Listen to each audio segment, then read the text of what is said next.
I said that the NBA playoffs were going to be good. I know viewership had been down during the regular season. If you've been watching the first round game so far, then you know that I'm right. This is good so far. We got some shocking results. I expected those kind of results. Excuse me. But I think that overall, it's shaping up to be a really good playoffs. I have a lot to talk about. I'm going to try to keep this video condensed. I try to do 15-minute videos. I don't typically do hot takes while I'm doing like the playoff edition. I feel like it's a lot more to talk about. But I'm just going to go. I did 2 play-in videos, one with the Warriors and Grizzlies, where I picked the Grizzlies. I wasn't really wrong. They lost by 5. I felt like size would be a factor. And I don't feel like Memphis used that very well. I feel like Jaren Jackson alone, 5 and 6 rebounds a game when you're 6'11" is unacceptable. And I feel like at the end of the day, once the new coach really learns how to teach these guys to lean on their size, Memphis will be even better next year. Desmond Bane is ready to go. Ja's a star, and you got some size on that team that could really make them, a serious title contender next year. I think this year they're cooked. Obviously, they're playing against the number 1 seed Thunder, and to lose by 51 is just, I don't even know what to say. And when you look at it, SGA actually had a bad game. So SGA didn't even play well, and the Thunder win by 51 points. That's outrageous, quite frankly. Now, do I think that they'll average a 50-point margin? No, of course not. But I do think the Grizzlies will get swept, and I think a part of the reason is because again the Grizzlies just don't take advantage of their size. I think the Thunder, obviously already having Chet Holmgren, waiting for him to come back from injury last year to start this season. Now we've seen him this whole season. He's been out a little bit. I think the smartest thing they did was get Isaiah Hartenstein, because that made their paint rotation pretty much rock solid. So that same size advantage the Grizzlies had potentially on the Warriors, they don't really have on the Grizzlies. And I think obviously they have the better players in the series. I would pick SGA over Ja Morant. And Jalen Williams, man, I think he's somebody we need to talk about. Jalen Williams versus Desmond Bane is honestly I think that's something to look at. I think that's a really good matchup. I'm not going to pick who I think wins out of the two, because to be honest, I think both of them can be a little underrated. Definitely Desmond Bane. I think Williams has had a footprint on this whole season, so I don't think he's as underrated maybe as Bane, who at times, to me, kind of flies under the radar like an offensive star. He's solid on defense. He gives effort, no diss, but he's an offensive star. The boy can just flat out score. And I think they need to put the ball in his hands, have him play off of the big, and then just tell Ja Morant to just fill in around that. Because I think Ja's a superstar enough to really understand how to create his offense when he wants to and when he needs to. Even though I had the Warriors losing to the Grizzlies, to be honest, once they won to punch their ticket into a 2-7 matchup against the Rockets. And another footnote that I didn't think about with the Grizzlies and the Warriors game, the play-in game, was that the Warriors have had the number 1 defense since the Jimmy Butler trade. And I think that's a big footnote, because now they have the ability to just flat out lock people down. And when you look at like Memphis has a number 1 guy and then a supporting hierarchy, the Rockets really kind of have like a strength in numbers, where all we got kind of, thing happening. And I think in a series against the Warriors with a proven number 1 like Steph, and with a guy like Jimmy who's capable of being a number 1, I think you're gonna have a problem. You're gonna need to identify somebody in that Houston rotation that's the, hey, take the ball, go get a basket, game is slowing up, Warriors on a 10-0 run, we need to cut the monotony. Who do you really go to? I feel like Şengün, to be honest, would be the perfect number 2. If you had somebody on that team that was really a number 1 that could pick and roll off of them very well, I think that would be probably better. So I don't want to say Şengün. Jalen Green is still growing. He's a good player, not a great one. And that's no diss. Everybody takes their steps in their career, unless you're Michael or LeBron and you just come out to shoot good. Everybody else kind of takes their steps. Even Kobe kind of took his steps to hit this level. So give Jalen Green another season or 2 before I feel like he's really ready to be like perennial all-star superstar. But in a series like that with the Rockets and the Warriors, the Rockets are going to have that issue. I think they're going to have 1 or 2 really good games. I could see them at least winning maybe I'll say 6. I'm gonna pick the Warriors in 6 in that series. But I mean, you're talking about Steph, you're talking about Draymond. These are guys that, alongside LeBron, ran an entire decade of basketball. Like, their knowledge mixed with their experience, it's a nightmare. It's an honest nightmare. And then again, Jimmy Butler, Mister, I don't care if I score as long as the team wins. Okay, great. But then again, he swears that playoff Jimmy is not a real thing. But every time he gets in the playoffs, he does this. Even just getting 38 in the play-in game. You know what I mean? I did a video and I said Steph and Jimmy are going to need 60 to 70. And they went out and got like 75. If that's the case, they're just going to flat out be hard to beat. And for that reason, I think the Grizzlies, no, not the Grizzlies, sorry. I think the Warriors, rightfully so, are a playoff sleeper to win it all. You know, I don't know if they have the rotation or the size to really beat the Thunder, but man, let me tell you something. That's going to be a series to watch if they make it past, the Lakers, right? Because everybody's picking the Lakers to make it to the Western Conference Finals. But to be perfectly honest, I think while I'm not worried about the Lakers yet, I do think I got game 2 going to overtime. I mean, a 22-point win on the road for the Minnesota Timberwolves is just jarring. It's like, are you freaking kidding me? 22 on the road? And the crazy thing is, Ant-Man only had 22. So if Ant-Man didn't play, you go in overtime. That's how you win a game. Like, they just dominated from wire to wire. Stephen A. and Molly and Shannon were talking about, should the Lakers be worried? And Shannon was like, no. And I agree with that. I don't think the Lakers should be worried. This was one game. Number one, I don't think the Lakers are going to win the next 4 to, Lakers in 5. I don't think I think it's a 7-game series going away. I think it's a 7-game series. The Timberwolves are young. They're hungry. They're complete.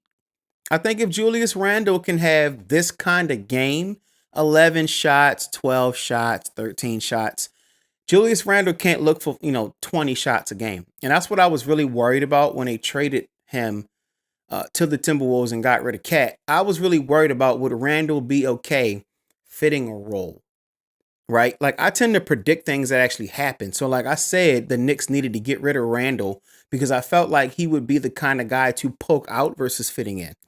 But if he's willing to fit in on this team, he's 6'9", 255. And I think the strength of this generation is that so many guys of all sizes can just flat out shoot the ball. You know what I mean? But I think like I always say, one of the things about life is your strength can also be your weakness. And I think in this era, people pick the 3-point shot over everything else, and that's also a weakness. If you're 6'9", 250 and you're Julius Randle, don't always settle for the 3. Go to the basket. You know what I mean? It's an easier shot. It's a higher percentage shot. Sure, it doesn't count for as much because you could literally go 5 for 6 from 2 and have, 10 points. But you could also go 5 for 12 from 3, which is only 41%, and literally get 15 points. So we understand why analytically 3s score more than 2s. But one of the best ways to show who you are as a basketball player is to have a complete offensive game. And I think that's something that's missing nowadays, the ability and the willingness to show an all-around game, a 3-level game. I can score at the basket when it's the right shot to take. I can settle for the mid-range, even though technically it's a longer 2 and doesn't make as much sense as just kind of stepping back and getting an extra point. I get it. I think that can be a problem too. Randle took 11 shots. He made 6. He had 16 points. 16 points isn't going to get the Grizzlies. I keep thinking about the Grizzlies. 16 points is not going to get the Wolves over the Lakers. But the point is he fit into a role. And if Julius Randle is willing to fit into a role, this Timberwolves team can do damage. The biggest thing in this game to me really was Jaden McDaniels. I like Jaden McDaniels. I've always liked him. 3-and-D guy. Doesn't complain very much. He had 25 points, but he did it on 84% shooting. Now, if you honestly think he can average shooting 84%, my kudos to you and him. I don't think he will. And so I think on some level, Naz Reid had 23. I'm not even shocked by that because when Randle was out this year, Naz Reid was averaging 21. So Naz Reid to me played within who he is, and I'm okay with that. I like Nas Reed a lot. He's honestly one of my favorite players outside of Ant-Man. Ant-Man is, to me, the next pick for face of the league. So I'm an Ant-Man fan. So this is a great series for me to watch, because I'm watching him take the mantle of, oh, it's that time. If I beat the Luka LeBron Lakers, this is a statement to make. And I agree with that. Uh, but I think the difference in the series is going to be Jaden McDaniels versus Austin Reeves. And I say that because LeBron and Austin Reeves, if I'm correct, combined for maybe a little over 30 points, and they shot like 40%. LeBron shot 50% from the floor this year. Reeves shot like 46%, somewhere in that range. You can't have those kind of shooting nights. You have the Timberwolves hot, and you have basically the other two best players on the court outside of Luka cold. Of course, you're going to get the kind of result you got. So if we're believing LeBron will be 22 to 26, Reeves will be 17 to 22, and McDaniels like normal, maybe 13 to 16, maybe 17, I think the series will look much different. But I do think the Lakers will be in trouble if they lose game two. If they lose game two, you can forget it. And I mean that. If the Lakers lose game two, you can absolutely forget it. I think they're going to lose the series. I still think the Lakers will win games, but if they go into Minnesota down 2 games after giving up home court advantage, already losing game 1, the Thunder are going to be jacked for game 3. I honestly think game 2 will go in overtime because the Timberwolves, I think they smell it. They won game 1 by 22 convincingly, killed the Lakers. I think they smell it. I think they go into game 2 like, yo, we could do this. We could do this. And I think game 2 is very pivotal. If the Lakers win game 2 to go 1-1, okay, cool. You get a split on the road. Then the Lakers would have to at least split in Minnesota. At that point, if the Lakers come back home 2-2, now you got a series. But I think the Lakers have to win game 2 because if they lose game 2, they're out of it. I think they just flat out, I think they're done. You know what I mean? Crunch time has to matter because in the next couple of games, crunch time is going to be very important. That last 5-minute stretch of the fourth, potentially overtime, is what the NBA calls clutch, right? I think that's going to be very important. Another series that I think that crunch time is going to be massively important is the Clippers and the Nuggets. Now, the funny thing is, I'm not a fan of the Clippers. I'm not necessarily any fan of any players on the Clippers. I respect all of them. I like them. I'm a Spurs fan, so I had Kawhi to begin with. So I love Kawhi Leonard, to be honest. I love James Harden. I'm not a fan of the team per se. Norman Powell had a true coming out party this year as a 6-man and a supporting cast member. I picked the Clippers in the Nuggets series, and look, I've been wrong on my predictions so far. I picked the Grizzlies to beat the Warriors. It didn't happen. I picked the Hawks to beat the Magic. It didn't happen. They ended up losing to the Heat. But I'm gonna stick with my predictions. I picked the Clippers over the Nuggets, and maybe that was a bad prediction. I felt like they had a better overall team. Jokic is great, but he's one guy. And I think on a game-to-game basis, he's the only consistent guy. Joy Taylor said, I think last NBA season, oh, Jamal Murray is underrated and we need to give him more respect. No, he's not. Jamal Murray is not underrated. He is good. That is it. He's good. And he has great moments. Like last year in the first round against the Lakers, he stunk. If you look at the numbers, he absolutely stunk. He just hit 2 game winners and so everybody forgot because they won the series. And I think that's some of the trickery that winning does to people's brains. It kind of like takes away all of the facts. Oh, they won the series. They won the series. I hit my microphone. They won the series. He had 2 game winners. That's that. He wasn't good in that series.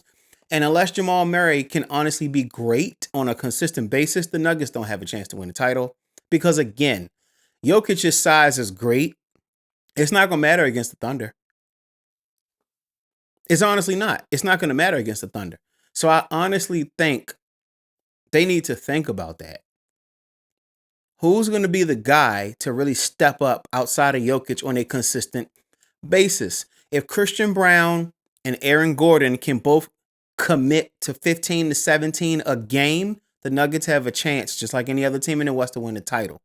And I think that's another reason the NBA playoffs is really good because you'll hear like mainly older players talk about like parity. And I'm like, parity hasn't existed in the NBA in a very long time, if ever it existed, to be honest. And I'll talk about that in a second because it's a little off topic. But the truth of the matter is you have a lot of teams that really could win. Like the Lakers could win it. Timberwolves are a slight sleeper. The Warriors, best defense in the league since getting Jimmy, they are a slight sleeper. The Nuggets have Jokic. I mean, they won the title 2 years ago. They lost some supporting cast, Bruce Brown, Contavious Caldwell-Pope, so they're not as strong, but they're a slight sleeper. It's just one of those kinds of years where you have 4 or 5 teams in the West that really have a chance to win. When it comes to the Nuggets, my question is, what is the supporting cast ready, willing, and able to do? Right? That's just how I feel about it. You look at like the Eastern Conference, right? Let's switch to the Eastern Conference. Let's talk about the Pistons and the Knicks. Karl Anthony Towns, Jalen Brunson, who I predicted would be great, and OG Anunoby, who I think should shoot more at times. He plays a role to a T, but I think he should shoot more. They combined for 80 points to beat the Pistons. Now the Pistons were up 9 with about, what was it, like 8 minutes left in the game, and the bottom fell out. They just completely kind of collapsed. And I think the Knicks went on like a 20-something run, and they just won the game because I didn't like watch the rest of the fourth quarter. But Shannon Sharp talked about it. He said, I was watching the game. They were up 98-90 with like 9 minutes left, and he turned it back on. They were down 15. Like the Pistons, being as though they're not regular playoff contenders, what they're going to have to learn, and what Bickerstaff, the coach, is going to really have to learn is how to get your guys to situationally understand the moment to be able to close games. 9 minutes is a hell of a lot of time. So I'm not even pretending that losing a lead in 9 minutes is somehow bad. It's 9 minutes. You're only 3 minutes into the quarter at that point. But when you're up, what do you do to stay up? Relative to the offensive scheme you're running and relative to the strength of your stars, and not even always stars. Sometimes like Vinny Microwave Johnson on the Pistons in the 80s. He wasn't a star, but he got hot at the right time all the time, and he helped close games. Sometimes you have players who aren't stars, but they have a niche for being able to close. How do you get your guys to understand that moment? How do you get your guys to close? I picked the Pistons in that series. Some of you might be watching this video going, now you just admitted that you picked wrong so far and that you've been wrong, and I have. But the truth of the matter is, I think the Pistons can do it.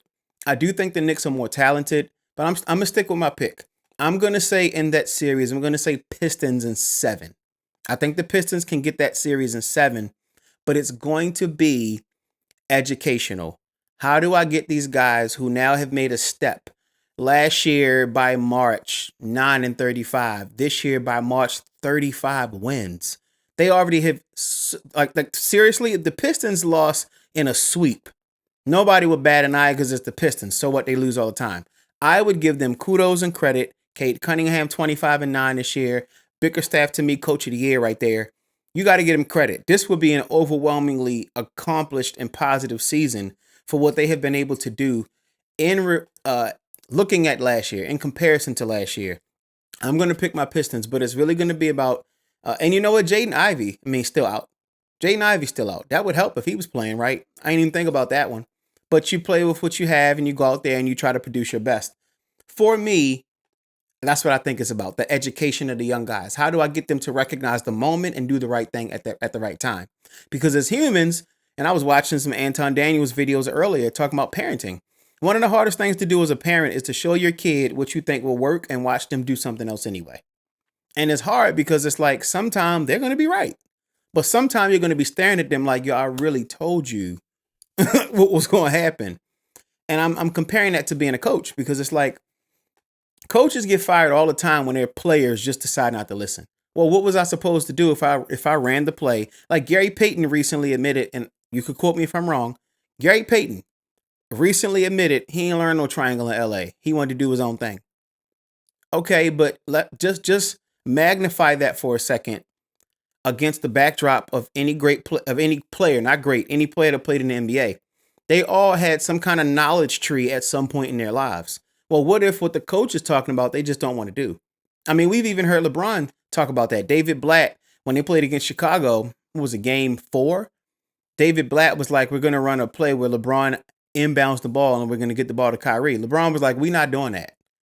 And they ran something else and he hit the switch to win the game. But if you're David Blatt, you completely just undermined everything I said. So the hard part is, how does Bickerstaff get his guys to really understand what's necessary at the moment? and to buy into it. That's really what I wonder. How do you get them to buy into it? I think if he can get them to buy into playing heavy, hard defense and understanding situational scoring. Situational scoring is just something I coined the phrase of. Somebody else could have said it. It could be called something else. It could be just situational awareness. Same concept, maybe just not about particularly basketball, right? But understanding, like, one of the problems with today's basketball is that three-pointers become the option so often that they ignore the obvious. So sometime on a 2-on-1 fast break, some guy sprays out to the three-point line to shoot. I'm like, no. What you do is you run the fast break and you turn in at the end to create layups. But they do that from the three-point line now.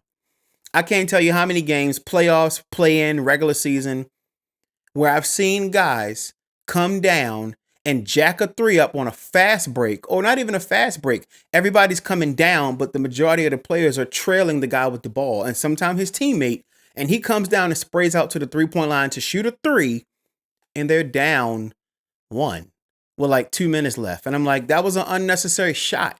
You need a high percentage shot, take the 1-point lead, play great defense. So what I'm saying is, how does Bickerstaff get the Pistons to understand? You're up 8 with 9 minutes left. It's a lot of time. But now, game 1 on the road, we haven't been in the playoffs in a long time. This is a very important 9-minute stretch. Get easy baskets, set screens, run hard. Like, how do you get them to understand that? I think that's going to be the difference in this series, because I don't think anybody is picking Detroit over New York. Towns, Brunson, Anunoby. You know what I mean? I think they're looking at the Knicks as a better team, and they are honestly a better team. I'm not going to take that credit from them.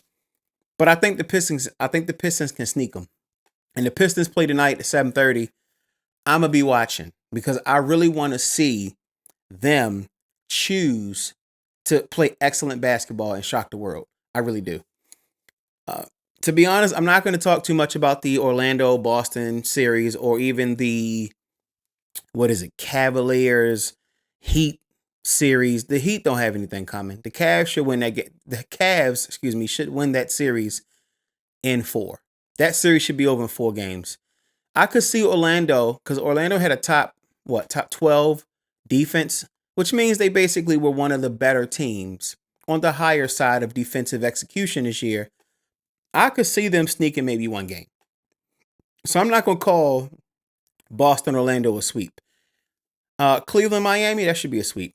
Boston-Orlando, I think that's an interesting series to watch, but I do think Orlando probably only going to win maybe 1 game.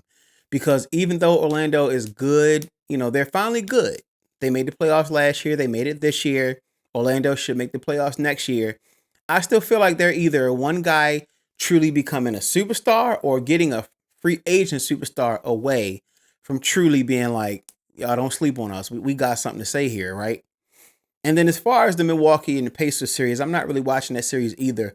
I would expect Milwaukee to win that series, but I think we always end up in the same scenario with Giannis.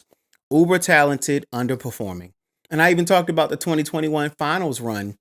Trae Young got hurt, and there were other people who got hurt in the way for Milwaukee to get to the finals. And the same thing happened for the Phoenix Suns that year as well. AD missed the rest of the series at the game 3. LeBron was hobbled, so they beat the Lakers out. The Lakers would have beat them. And then they were able to face the Clippers without no Paul George. But like Milwaukee actually kind of skated to the finals that year. Give Giannis his credit while in the finals for how well he played. But I think we just always have had the same question. Either when do they truly give Milwaukee the talent that they need? And I feel like they went out and got some. Tayshaun Prince left the Lakers, which him staying with the Lakers would have been nice. Tayshaun Prince left the Lakers and goes to the Bucks. Okay, good pickup. Kyle Kuzma was a pretty good pickup. But Dame is now out. You know what I mean? Dame is out. Blood clots are nothing to play with. They're serious, nothing to scoff at. I'm praying for Dame. I hope that brother's okay. God bless him. But it's just every year seems to be kind of, to me, underperforming. Giannis was killing. I think they won 9 of the last 11 games, or they might have won all 11 games. The point I'm making is the Bucks entered the playoffs on a run. And then you lose to the Pacers, and it's like, the Pacers don't have, like, they're a decent team. They've taken a step back from last year. Halliburton averaged like 20 and 11 last year. This year he's like 18 and 8, 18 and 9. And I just feel like the Pacers are another team that they're a small market, so it's hard to get free agents. Nobody's going to choose to go to Indiana, right? Let's be honest. There's no nightlife there that people love and like lust after, like the Lakers or the uh yeah, like Lakers or New York or Miami, South Beach. Like that's not Indiana. It's a small market. Nobody's going to choose to go there. And I feel like they're a decent team, but I feel like the Bucks should honestly beat them going away. I do. But it seems like the Bucks always have this like treading water kind of effect kind of going on. And I just wonder when that's going to stop. Like to me, even without Dame, they should win this series going away. They have way too much talent. They just do. They got way too much talent. You know what I mean? So those are my predictions for the playoffs. Warriors are a playoff sleeper. The Lakers really need to win game 2 or they're in trouble. I think the Pistons can sneak the Knicks. I do. I think they could sneak them. Cavs and Celtics are going to cruise pretty much all the way to the conference finals when they pretty much have to face each other because that's what we're all picking, right? And yeah, I think Houston still needs a number one guy. They don't have him. And for that reason, I think the Warriors will get him. I think the Clippers need closers. Kawhi and James Harden, they're good. And I know you're like, so why are you picking them? Because I still feel like they have more talent. You know what I mean? And it's going to be on Ty Lue to really scheme offensively to make sure Norman Powell has enough of a impact on that series for them to really get that win. But all in all, I love basketball. So do you guys. Jamaal Bethea here with the Clutch Report. Hit me up in the comments. Comment, like, and subscribe. I recently hit 500 subscribers, so I'm halfway to being monetized. I'm halfway. I'm getting there, but I need your help. I really need you guys' help. Some of you guys have subscribed and commented on my videos. Hey man, you know what you're talking about. I'm gonna go ahead and subscribe. I appreciate you guys. You know what I mean? Over the last month and a half, I won't even say 2 months, I've gotten like almost 30,000 views on my channel. So it's coming. It's coming. But y'all can help me get there. You know what I mean? So we in for a very exciting playoffs. We're in for an awesome night of basketball today. The Pistons and the Knicks play today. And hold on. Let me go to the NBA website because I know who the second game is. The Pistons and Knicks play today. And then also, yes, Clippers Nuggets play today. All right, I'm gonna stick with my pick. I'm gonna pick the Clippers in game 2. I'm gonna pick the Pistons tonight for the upset. We'll see. All right, we'll see. But for the Clutch Report, my name is Jamaal Bethea. Thank you for tuning in. Peace.